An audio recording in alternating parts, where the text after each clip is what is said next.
Hello dear students.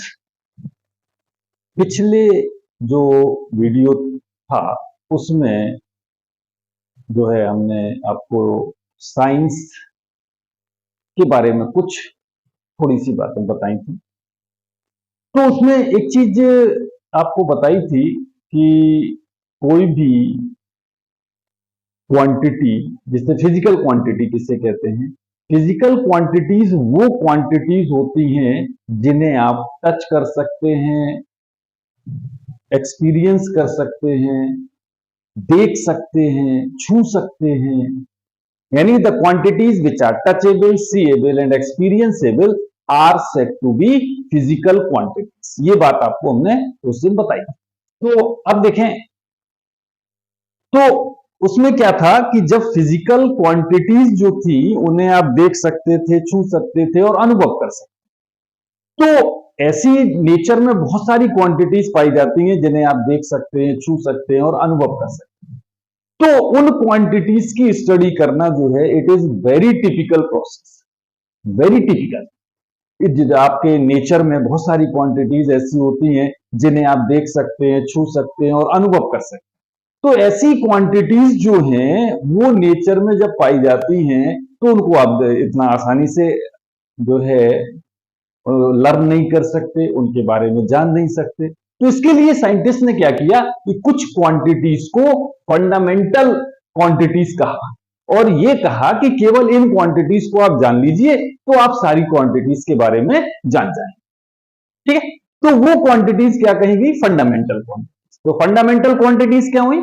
The quantities which are naturally occurring, जो naturally occurring quantities होती हैं उन्हें हम क्या कहते हैं? फंडामेंटल। और वो कौन कौन सी हैं? वो जो थी आपकी length,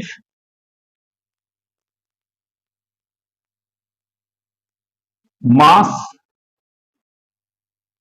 time, temperature, current, luminous intensity,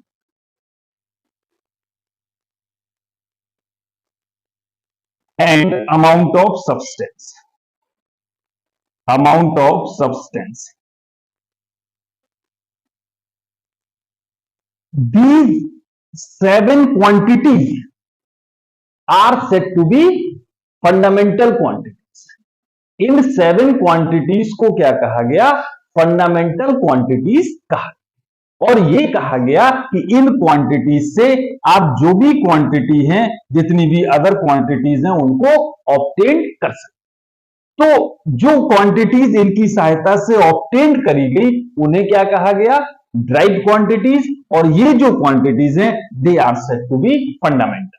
अब बात ये आती है कि फंडामेंटल क्वांटिटीज तो चलिए ठीक है, ये हो गई, लेकिन ये होती क्या है?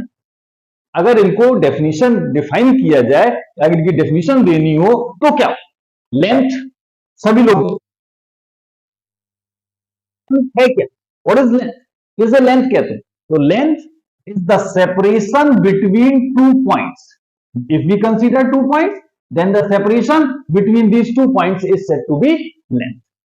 The separation between 2 points is said to be length. अब बात आती है मास। What is mass? मास क्या होता है? The matter contained in a body. The matter contained in a body is said to be mass.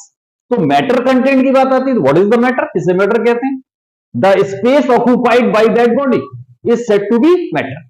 The space occupied by that body is said to be matter. So simply we can say that the mass is the space occupied by that body. ठीक है, अगर define करने को कहा जाए, सीधा मास की definition पूछे तो simply you can say that matter contained in a body, matter contained in a body is said to be mass. ठीक, now time. What is the time? Time क्या है? किसे टाइम कहते हैं? The duration between two consecutive phenomena is said to be time.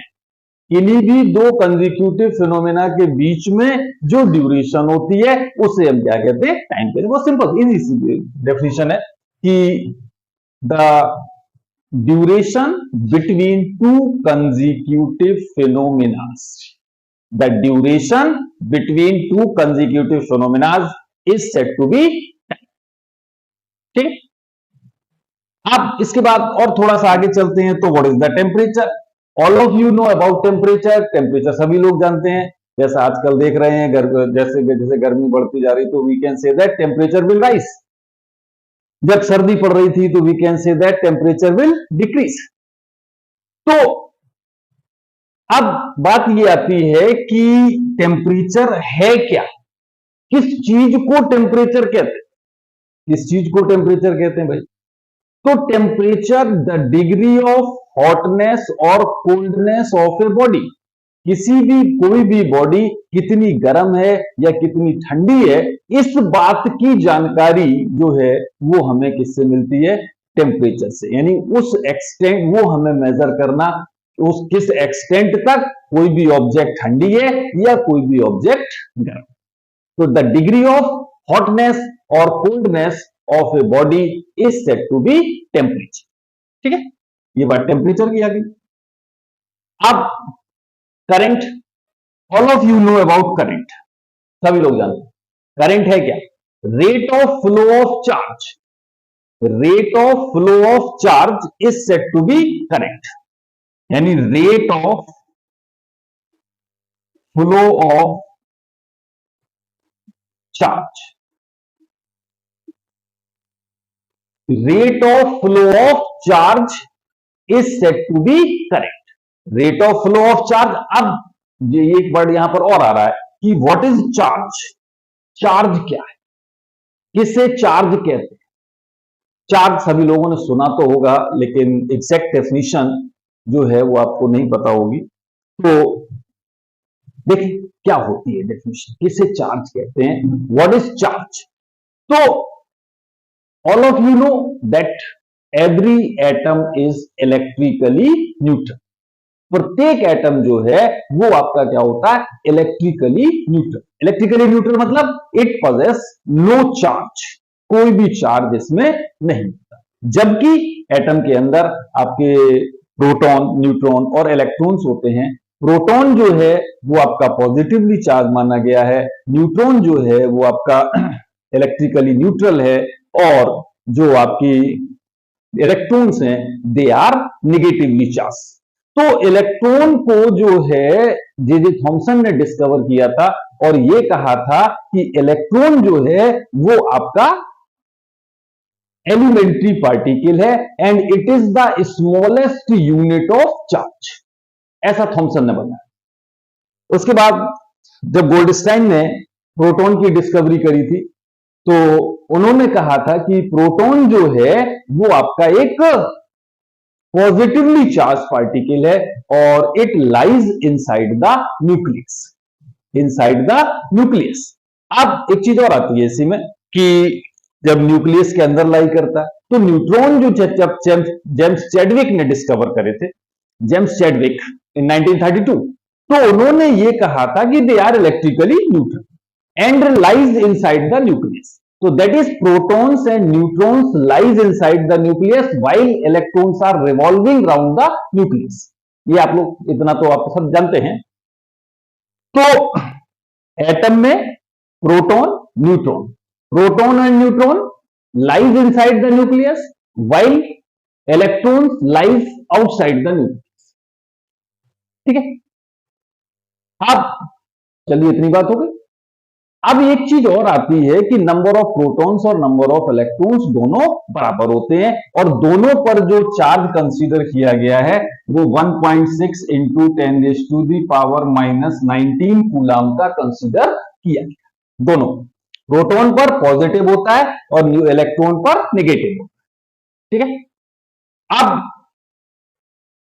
तो इस कारण से जब क्योंकि प्रोटॉन और प्रोटॉन और इलेक्ट्रॉन्स दोनों इक्वल नंबर्स में है तो जो भी आपका एक पॉजिटिव है और एक नेगेटिव है, तो इस कारण से जो आपका एटम है वो इलेक्ट्रिकली न्यूट्रल। अब बात ये आती है कि जो न्यूक्लियस है। न्यूक्लियस के अंदर एक फोर्स लगता है और उस फोर्स को हम क्या कहते हैं? न्यूक्लियर फोर्स कहते हैं, न्यूक्लियर फोर्स।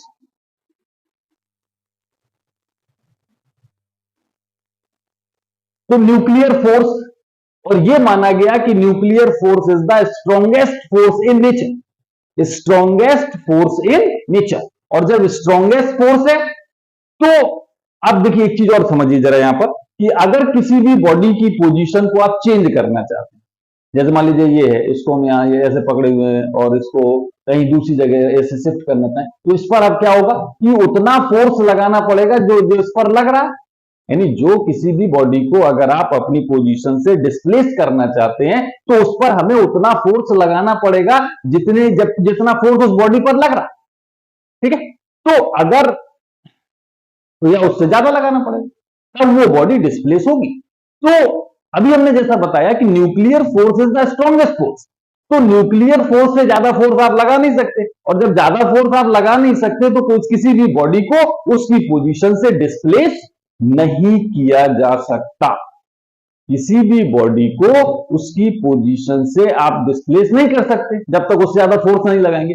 तो आप क्या हुआ कि न्यूक्लियर फोर्स से ज्यादा फोर्स लगा नहीं सकते, तो क्या होना चाहिए कि प्रोटॉन और न्यूट्रॉन्स को कभी भी आप डिस्प्लेस नहीं कर सकते।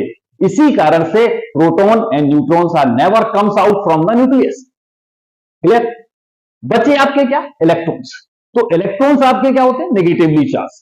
तो अगर किसी भी बॉडी से इलेक्ट्रॉन निकल जाते हैं, किसी भी बॉडी से अगर इलेक्ट्रॉन निकल जाते हैं तो क्या होगा? उस पर पॉजिटिव चार्ज की एक्सेस हो जाएगी। और इलेक्ट्रॉन जब निकलेंगे तो ऐसा तो है नहीं कि इलेक्ट्रॉन फ्री स्टेट में रहते हैं, इलेक्ट्रॉन कभी भी फ्री स्टेट में नहीं रहते। ऐसा नहीं कि इलेक्ट्रॉन खाली घूमते दिख जाए, तो इट इज नॉट पॉसिबल।